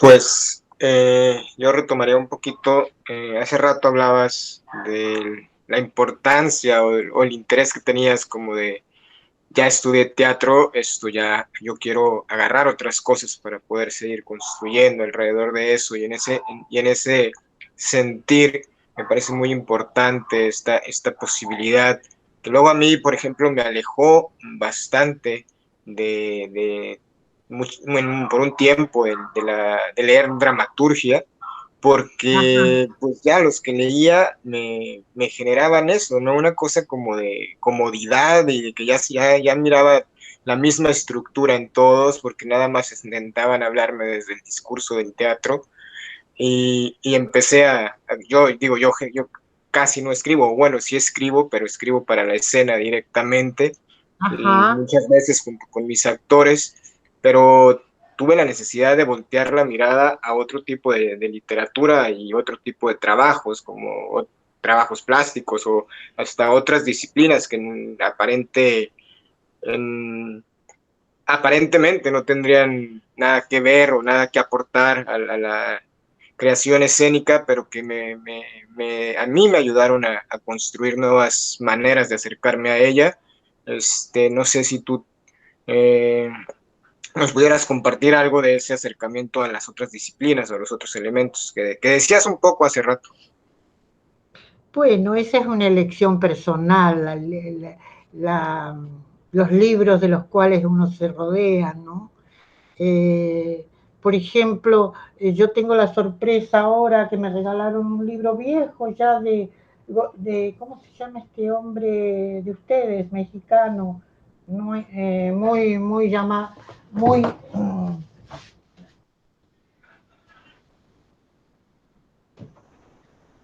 y que me brindó, porque ya lo conozco, ya lo he leído varias veces, que me brindó, por ejemplo, una mirada sobre Jorge Ibargüengoitia espléndida, de Juan Villoro.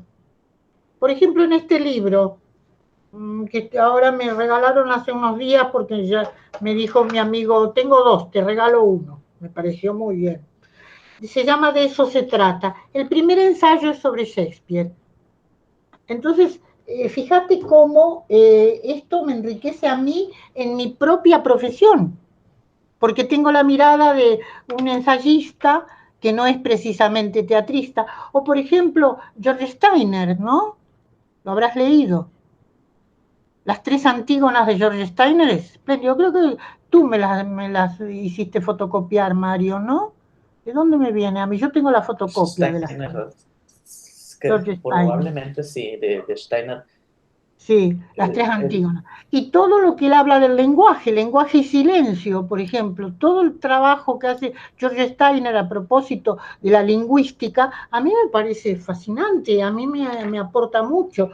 Luego, no sé, yo me voy mucho a lo que no sea propiamente filosófico, pero sí, también leo filosofía, ¿no?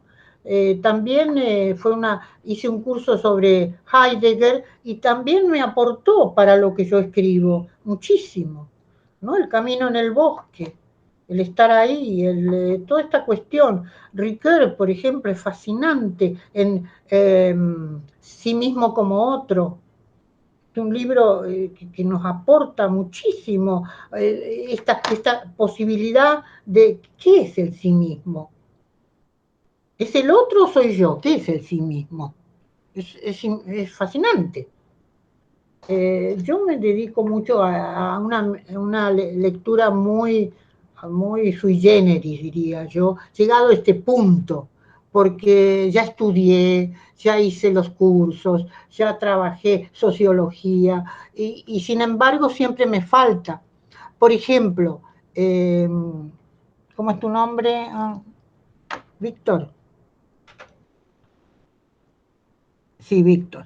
Sí, sí, sí. Víctor, por ejemplo, yo trabajo un personaje que es biólogo.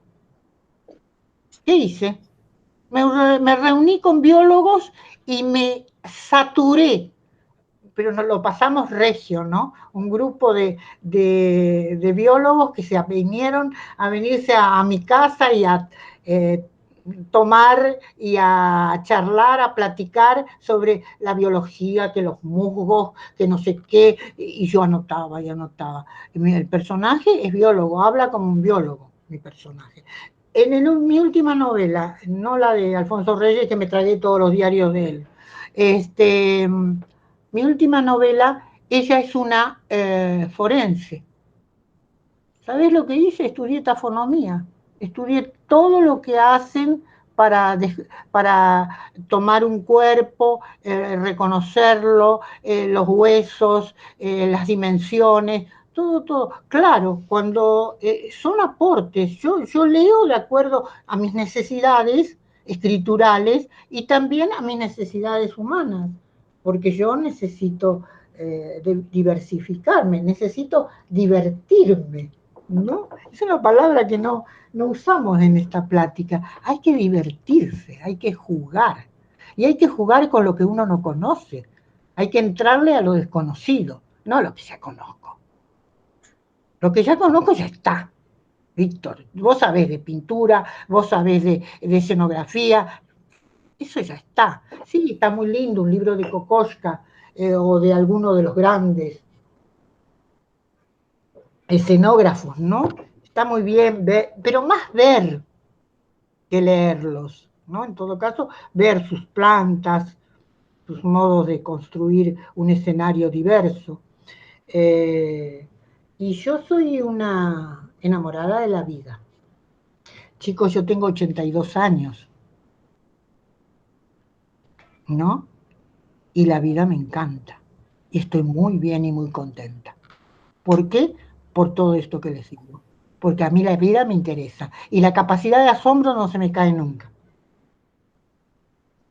Entonces, déjate llevar por lo que te gusta, por lo que te gusta, que te va a llevar a otra cosa y te va a llevar a otra cosa. ¿Qué lees? Por ejemplo, ¿qué estás leyendo ahora?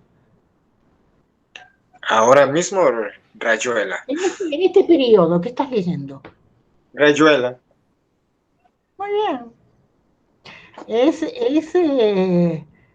¿Y por qué? ¿La lees por segunda vez o la estás leyendo por primera vez? Por segunda. Ajá, está bien. ¿Viste el personaje de la pianista? ¿O todavía no has Sí. llegado allí? Sí, en algún momento, sí, creo, me parece. Es bastante información. Sí, sí. ¿Y qué estás leyendo tú, Joel, por ejemplo, ahora? Es muy bueno lo que propone Víctor. ¿Por dónde nos vamos? Nos vamos por algo que nos guste, siempre, para ser felices, porque si no, nuestra profesión es una carga, es una misión insoportable. Tiene que ser algo espléndido, ¿no? Que nos dé mucha luz, mucha alegría. Y de eso se tratan las lecturas. ¿Qué estás leyendo, Joel? Yo ahora estoy leyendo los materiales de la maestría. En eso estoy. ¡Qué aburrido! No, Mario, tapate los oídos. Y estoy leyendo cosas sobre construcción, sobre carpintería y Ajá, para tu pintura. interés.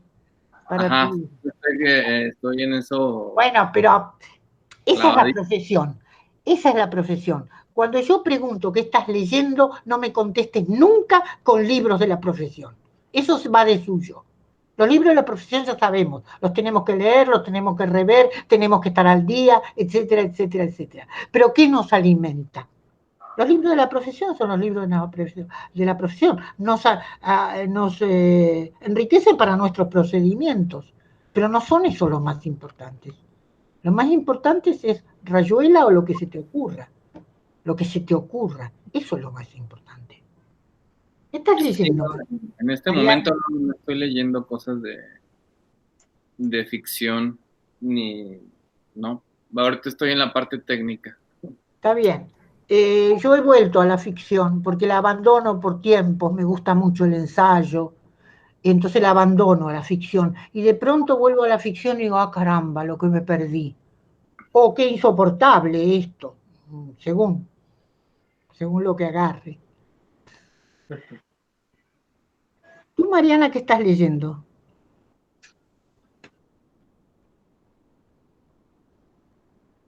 Ya, es que hay que apretar el micrófono.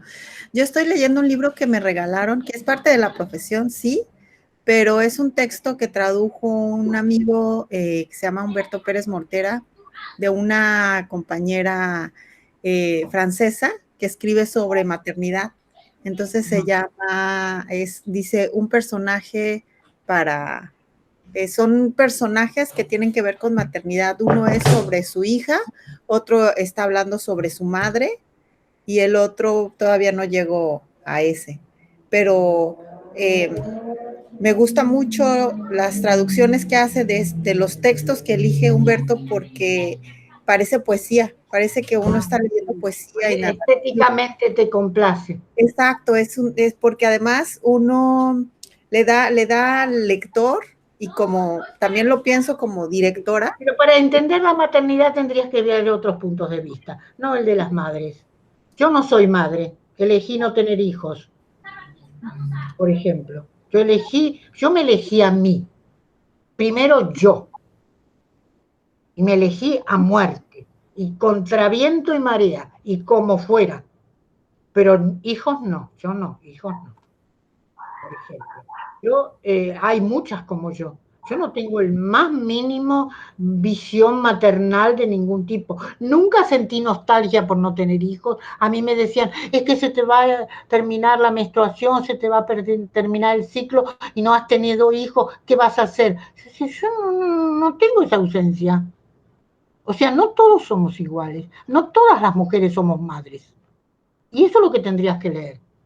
De hecho, acá lo interesante es, por ejemplo, la maternidad no vista desde aquella persona ni que cría un hijo, ni que le nace un hijo, sino tener alumnos, cuidar a tu madre, de alguna manera es maternar. Cuidar de tus compañeros, de tu compañera, es maternar. En ese sentido es como... No, tú dirás que es maternal. Para mí no es maternal. Para mí es un derecho propio. Es algo propio que yo ejerzo. Para mí no es nada maternal. ¿Y por qué maternal? Podría ser, no sé, podría ser con otro adjetivo. ¿Por qué maternal? ¿Por qué la madre por encima de todo? ¿Qué es la madre? ¿No es un ser humano como cualquier otro? Es decir, no paren todos los animales y las hembras son todas madres, queridas o no queridas. Mi perra abandonó su cría.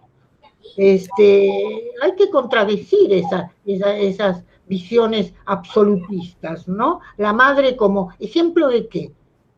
La madre es asesina, la madre es de todo. Puede ser una santa, puede ser, no sé, de todo. Puede ser una virgen, según la Iglesia Católica. Sí, yo creo que más bien también un poco como lo que decía Yelina con la palabra madre que llegó a México y que también tiene una connotación. Eso está bien. No necesariamente del nacimiento. Y esa cosa es lo que estoy explorando, esta palabra del maternaje y del maternar. De ¿qué tanto puede significar eso? Sin tener que... de hecho, hablábamos incluso de que los hombres también maternan, ¿no? O sea, que no necesitan... Hay una película mexicana, una comedia que está en Netflix, que es una comedia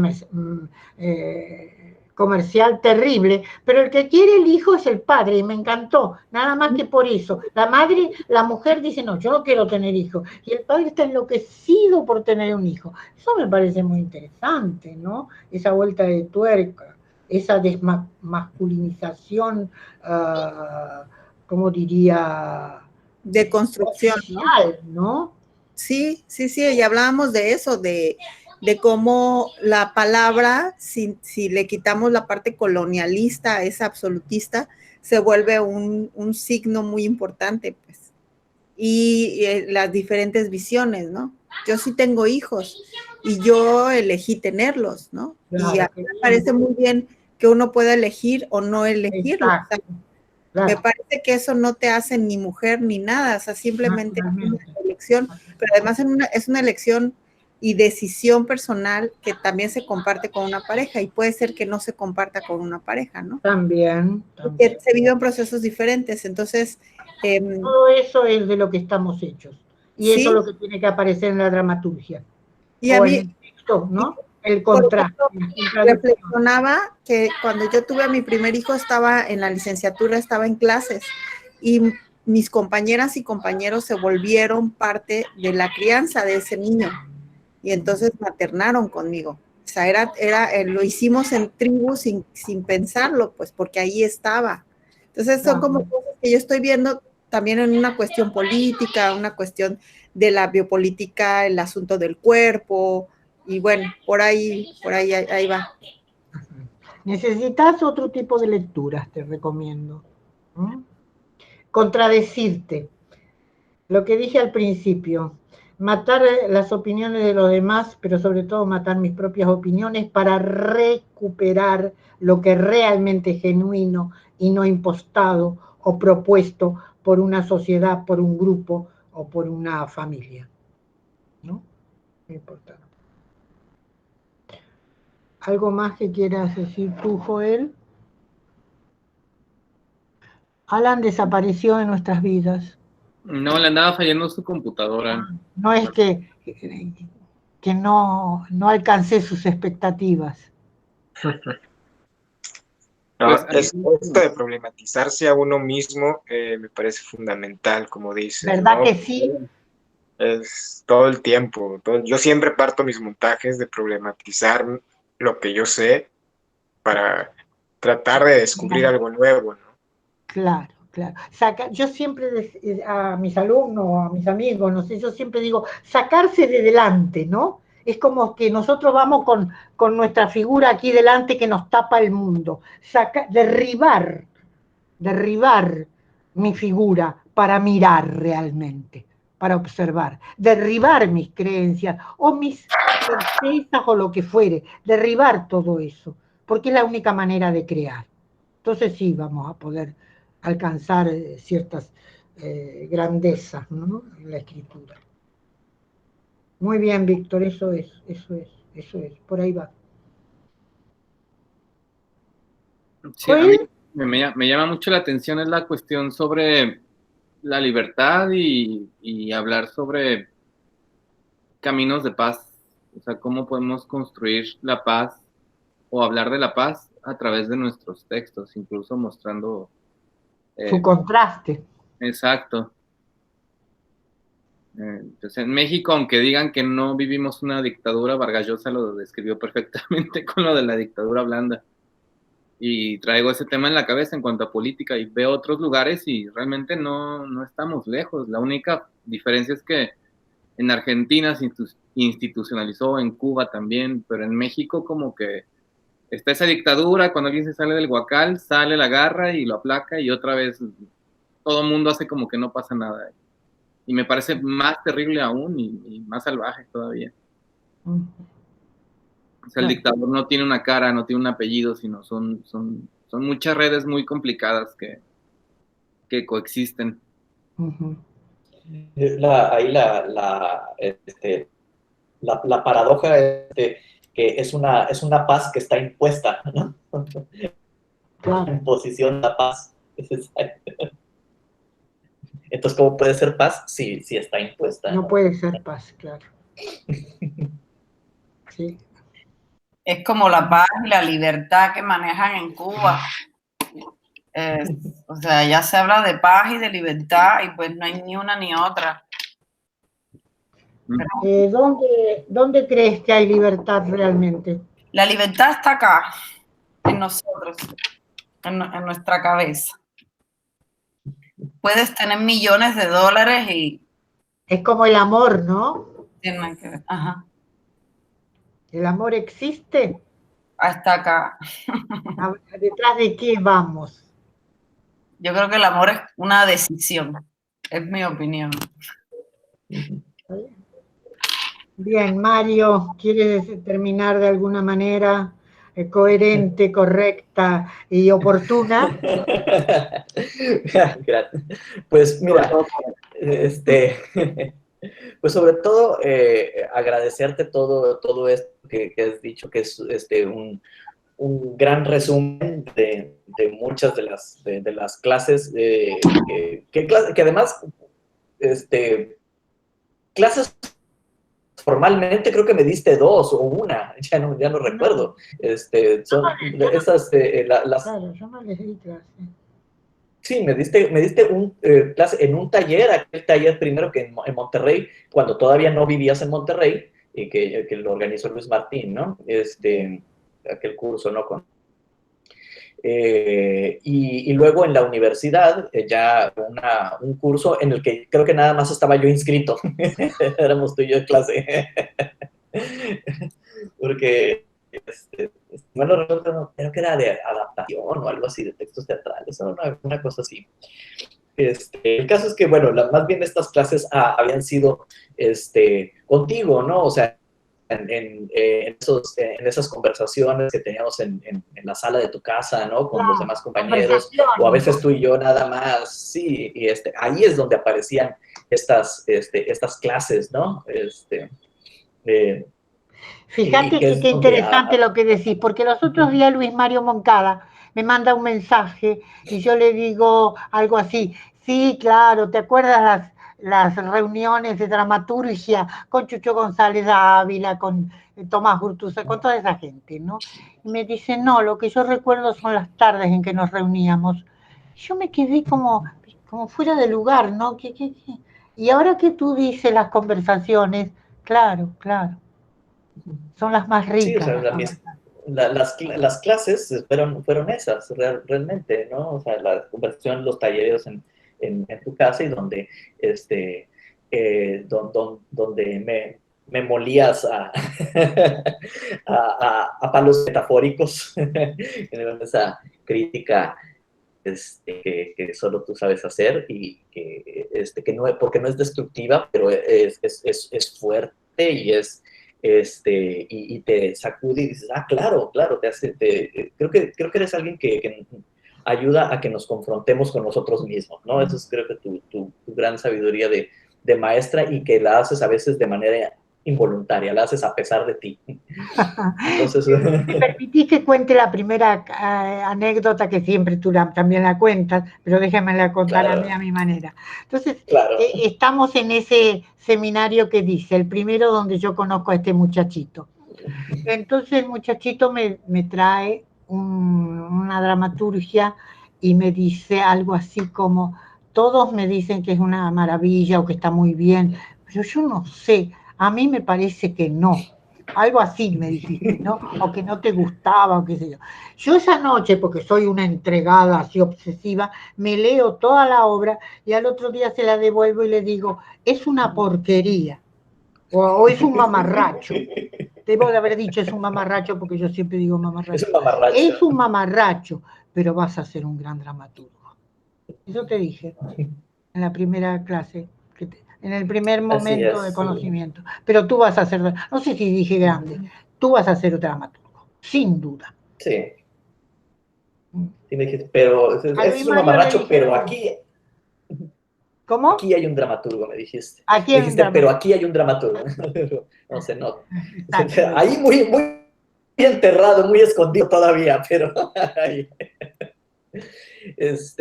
sí, pues agradezco todo esta charla y todo esto que nos has compartido, que pues, obviamente es muchísimo más y todos las enseñanzas que sigues dándome a veces indirectamente.